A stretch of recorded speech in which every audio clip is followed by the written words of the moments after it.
জানি সঞ্জন, ঠিক 50-এ পা দিয়ে মনে হচ্ছে আমরা আসলে খুব বড় মাপের হন্ড।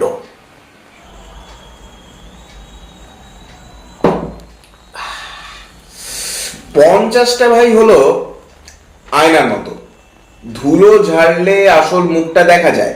তা তোর হঠাৎ এই ভণ্ড হওয়ার উপলব্ধি কেন? এই যে অঞ্জন, আমরা একটু আগে চিকেনের লেগ পিস গুলো দিব্যি করে খেলাম, অথচ আজ সকালেই আমি একটা বিদেশি পত্রিকায় পড়লাম কি প্রাণীদের স্নায়বিক অনুভূতির কথা।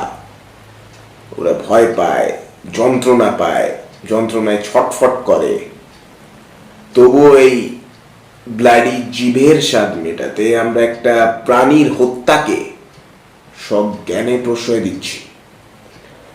আর ডবল স্ট্যান্ডার্ডটা হলো এই আমরাই আবার দয়া মায়া বিবেকের উপর বড় বড় লেকচার দিই। ওটাকে বলে ভাই সভ্যতার সুবিধাবাদ। আমাদের যুক্তি আছে বলেই আমরা আমাদের অন্যায়গুলোকে খুবই সুন্দরভাবে সাজিয়ে নিতে পারি। শুধু কি খাবার রে অঞ্জন, আজকে খবরের কাগজে আমি এটাও দেখলাম ওই ফাঁসির আসামিটার কথা। রাষ্ট্র একটা জীবন কেড়ে নিচ্ছে এটা প্রমাণ করার জন্য কি জীবন কেড়ে নেওয়া অপরাধ, আর আমরা আবার ড্রয়িং রুমে বসে এটা নিয়ে সমালোচনা করছি আর বলছি ন্যায় বিচার হয়েছে।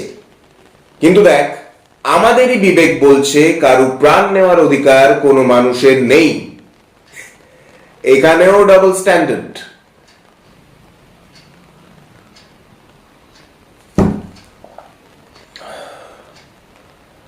আমরা রবীন্দ্রসঙ্গীত শুনি, বুদ্ধের অহিংসার কথা বলি, অভিজাত্যের মুখোশ পরে ঘুরি অঞ্জন, অথচ আমাদের জুতোর তলায় কাদা লেগে আছে। আমরা সেই কাদাটা দেখি কিন্তু পরিষ্কার করি না, কারণ পরিষ্কার করতে গেলে নোংরায় হাত দিতে হবে। Sudhir, now you are becoming very serious. দেখ ভাই, এই পৃথিবীটা, এই স্কচ, এই আরাম, এই এসি, সব কিছুর পেছনে লুকিয়ে রয়েছে একটা অবিচার। পৃথিবীটা আসলে ভাই কোনো সাধু সন্তের জন্য তৈরি হয়নি। পৃথিবীটা তৈরি হয়েছে আমাদের মতো বুদ্ধিমান কালচার অপরাধীদের জন্য, যারা পাপ করে এবং পাপের পেছনে কালচার, সভ্যতা, সংস্কৃতির নাম দেয়। অর্থাৎ আমরা জেনে বুঝে করা ভুলের শরিক। ঠিক তাই ভাই, পার্থক্য শুধু এটুকুই, কেউ ভুলটা জেনে করে আর কেউ না জেনে করে। আমরা জেনে করি, এটা আমাদের আভিজাত্য। আচ্ছা ওগুলো বাদ দে, চ এটাই 50 বছরের ভণ্ডামির নামে চিয়ার্স।